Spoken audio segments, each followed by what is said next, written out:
Hi and welcome to another Sekatsu Bonsai School instructional video. I've been asked quite a few times over the last number of years since the last video to produce one on pruning, and especially on pruning Chinese elms. So that's what I'm going to do today. I apologise to everybody who has asked, and it's been such a long time since the last video, but we've relocated the nursery to Wales and been quite busy, to be fair. But today I'm just going to go through on this rather large Chinese elm, but I've also got a smaller one as well, which we can see in a bit more detail. You know, the proviso that less is more is always a good one for bonsai. Okay, so let's get started. Okay, first things first, we're going to start at the bottom of the tree and work upwards. This is a good way to work because it helps you get the position of the bigger branches lower down, and also then you can cut into the crown so you can get the overall image of the tree. And I'd always suggest to you, when you're doing pruning, every now and again, just take a step back from the tree or hold it up in front of your eyes. Just take a look at it as you go, because you're not just pruning for the health of the tree and for future growth, you're also pruning for aesthetics, so you want it to look nice. You need to be looking at the outside of the tree also. So, starting at the bottom, on this particular tree you can see here, there's a lot of growth coming out of the trunk. Excuse the weeds on this tree, by the way, but it was very sick last year, so I've basically just left it alone. This is the first time that it's had any work on it at all in the last year, probably. It's doing well, but it's starting to get a little bit unkempt, so we need to do the pruning. So, because it's healthy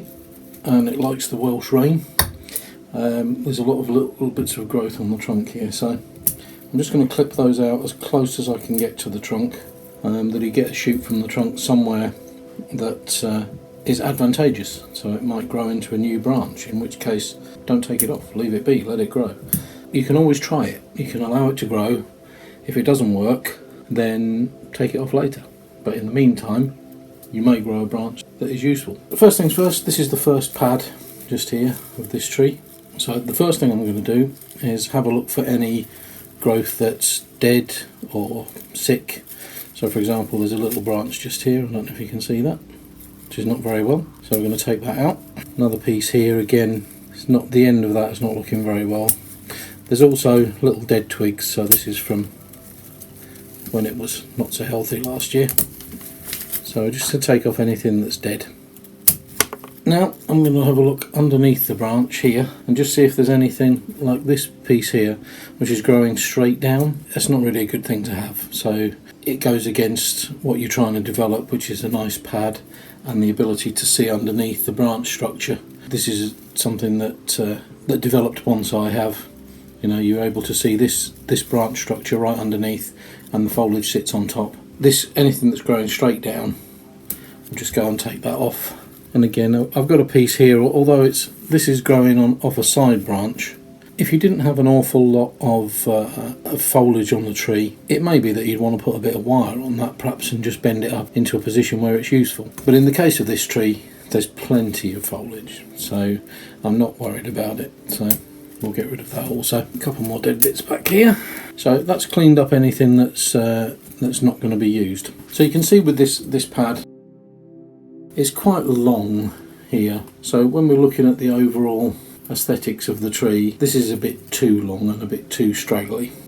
So my general rule of thumb for maintenance pruning, if you like, is to allow the branch shoots to grow to maybe 6 or 8 pairs of leaves. So as you can see with this tree, they're not quite opposite, they're actually alternate. So when I say 2 pairs of leaves, I'm talking about that are alternate to each other. So on this particular shoot here, I've got 1, 2, 3, 4, 5, 6, 7, 8, 9, 10, so 5 pairs of leaves effectively. I'm going to cut just here and leave 2.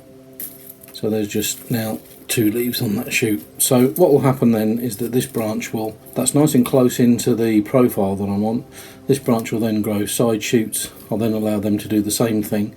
So what will happen is you get nice thickened foliage, and it's also keeping within the shape that I'm trying to get for my tree. So I'm just going to go through and do a few more. Again, here, when you're cutting, try and cut in between the sets of leaves, that you're cutting, if anything, closer to the leaves that are coming off than the ones that are staying on. So then you leave a small spur, so that helps prevent damage to any of the buds that are developing under the leaves you're leaving behind. And if there's any dieback, hopefully it will happen on that piece that you don't want to keep. So I'm just going to go and apply that same process. I mean, obviously this is for a tree that's healthy and relatively mature, and I'll do something on something a bit smaller. I have a lot of foliage to play with here, so I'm not worried about cutting back because I know it will grow back into the space, and I've got quite a bit to keep it green in the meantime. On a smaller tree where you've got less foliage, you might want to be a little bit less aggressive with the pruning, let's put it that way. So again, I've got a nice top bit here which is developing shape on the pad, but this piece here is a bit long.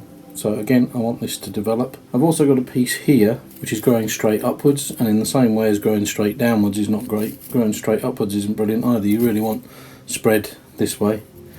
And then take that off, and also you can probably see here, this is all growth that's growing very close to the trunk but actually on the branch. So in the same way as I took what was off here, on a mature tree you generally have at least a piece of the branch here that's clear before you start getting to the leaves. So these are all superfluous, so we'll get rid of those. I'm just pulling these off because it's difficult to get the scissors in there anyway, and as they're coming off completely it's not really an issue. So there we are, so we've cleared this piece of the branch here. So now you can see that pad. I mean, I probably will just put a guide wire or something just to pull that down for what I'm looking for the overall thing of the tree, but I'm not going to do it this year. I'm actually just going to prune. Now we're going to move over to the other side. Again, branch growing upwards. Check underneath for anything growing downwards. Take off anything dead, not growing. So again, little pieces of twig. And I mean, Chinese elms are particularly bad for this. You know, little branches will just die off. And especially in the case of this one, because it was not well, so it had some serious issues as far as that's concerned. So next to the trunk, we're going to clear out a piece of the branch there so we can see it.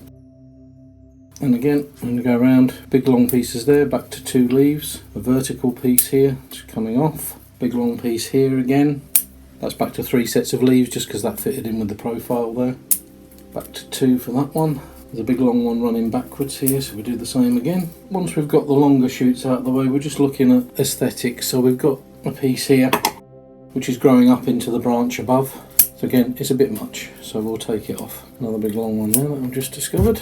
This here is a bit further away from the trunk than I'd want it to be, so again we're going to do the maintenance cut back to 2 pairs or 2 sets of leaves. And again, I might be inclined to put a little guy wire on there just to pull that down, but I'm not doing any more than this to this year to allow it to recover fully. I will come back to this tree perhaps and do a more in-depth styling on it perhaps early next season. So now we've got the bottom 2 leaves, the bottom 2 branches are done. Most of the branches pruned now, so you can start to see we've got some space through the tree. Again, this is a fairly rough cut, so you know, I'm not expecting this tree to be show quality because it's just recovered. Now really all I'm after is to get some basic shape into the pads. I think in the fullness of time I'll probably lose this pad here because it blocks the view of the trunk, but we have opened it up quite a bit. Now most of these other branches are pretty well set and quite nice. Again, just little things like a little pull down of this one just into the space, and possibly the same here for the next styling really.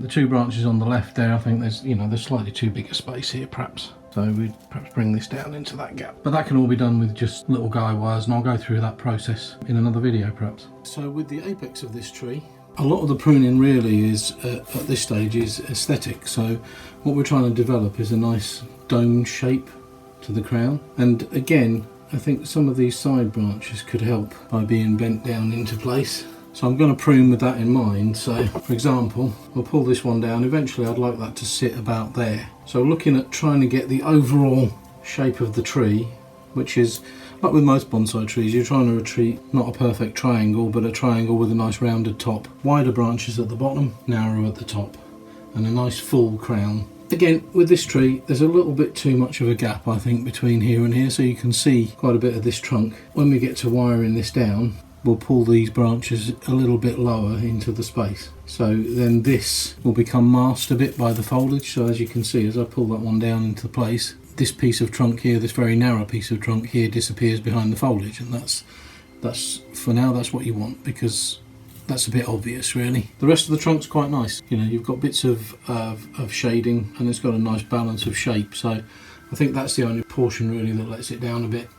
And I've also left a little bit to grow here, which is grown from the trunk, but I think a little branch in here might be advantageous. So we'll let that grow and see how it pans out. So for now, we're looking at the shape of the tree.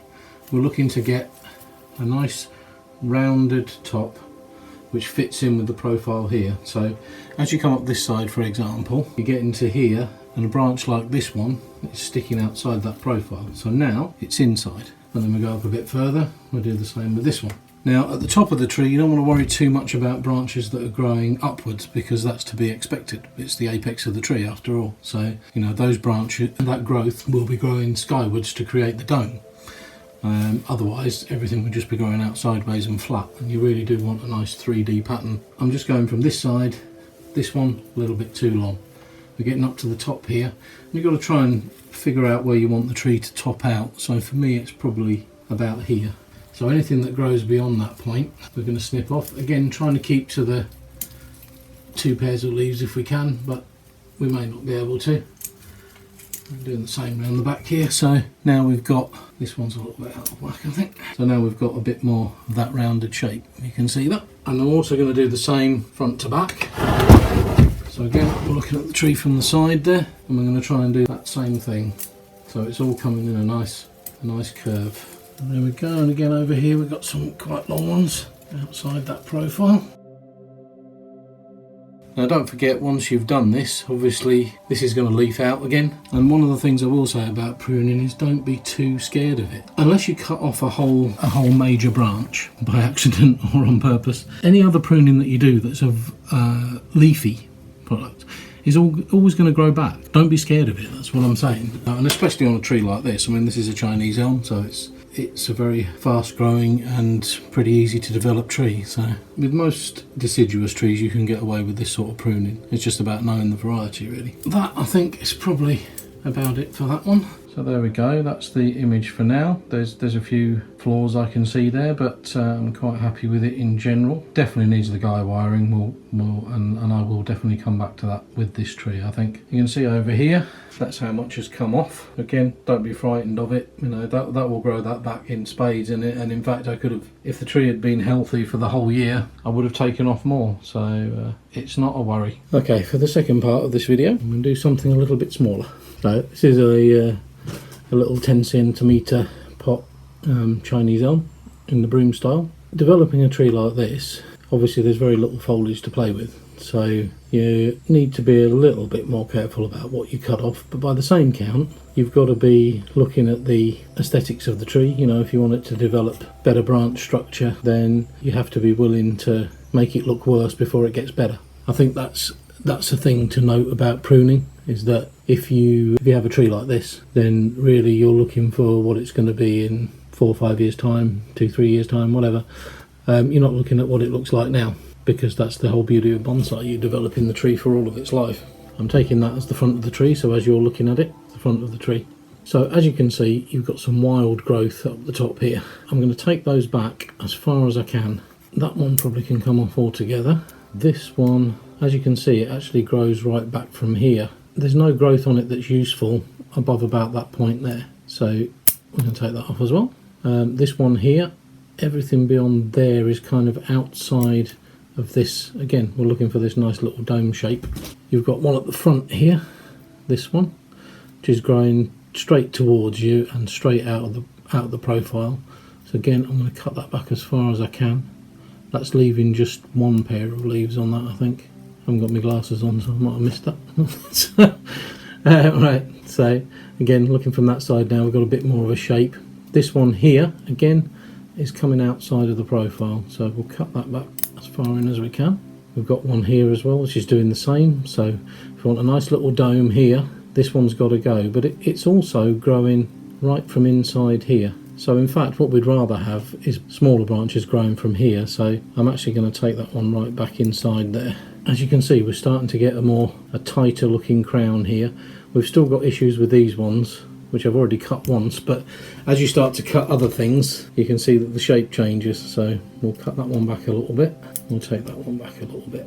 We've then got a little bit of dead here. Also this branch, which has one big leaf on it, again is growing below where we want it to be, so we'll take that off also. So again, we're back with the front of the tree. You can see now you've got a much more dense looking crown. Everything's much closer to the tree. What will happen now is we'll promote back budding, and you'll get more little branches growing here. So what you'll get is a nice compact crown. You'll get lots of more leaves filling in the gaps, and you'll be developing a better branch structure. If you follow that process and take it in the round, bear in mind, you've got, there's gaps here. So when foliage starts to grow from here, you perhaps won't prune that because you want it to fill in the gap. Where this is a bit longer here, when you start to get foliage fill in elsewhere, you might want to cut that back a bit further. It's an ongoing process. It's not something you do once and then it's done. So, Chinese elms, for example, you probably in the height of the growing season, you can probably cut them once or twice a week because they do grow fast. That's our little Chinese elm. It's a brief video on pruning. So if you want more info, I will do more videos now. Now we're settled and the studio's sorted and the outside bonsai garden is all done. But also, if you're stuck at home or obviously you're not anywhere near Wales, we do Skype lessons. So I can talk you through something like that over Skype with your tree. We also do face-to-face lessons here at the nursery. Obviously at the moment we're requiring social distancing and masks, but hopefully in the fullness of time that'll all clear itself out and it'll be fine. So there you go, that's all for me for this one. I will be doing my best to do a new video every 2 weeks or so, time willing. So thanks for watching and happy pruning. Any comments are welcome below. Visit the website, and if you're interested in a Skype lesson you can book on there also. Thanks again, bye for now.